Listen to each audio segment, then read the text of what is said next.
ඇත්තටම පහුගිය අවුරුදු 5 මගේ ජීවිතේ වුණු ලොකුම රිදනම අතරද්ද තමයි මේ විග්‍රහ කරන්නේ.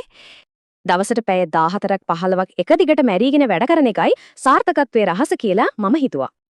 ඒ මහන්සියෙන් ඉතුළුනේ මහන්සියක් විතරයි. විශ්වාස කරන්න බැංකු ගිණුමේ සල්ලි ශතයකින්වත් වෙඩිුනේ නැහැ.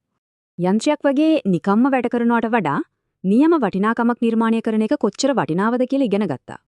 ඇත්තටම 80-20 නීතිය වගේ ඉහළම ප්‍රතිඵල දෙන දේවල් වලට විතරක් අවධානය දෙන එක මට සම්පූර්ණයෙන්ම මගේ හැරිලා. කිසිම තේරුමක් නැති පොඩි වැඩ ගොඩක් කරලා මගේ වටිනා කාලය මං සම්පූර්ණයෙන්ම විනාශ කරගත්තා. දාඩිය හලපු පෑ ගාණෙන් වටිනාකම මනිමින් අවුරුදු 5ක්ම අපතේ යවුවා කියන්නේ හරිම වේදනාකාරී ඛේදවාචයක් නේද?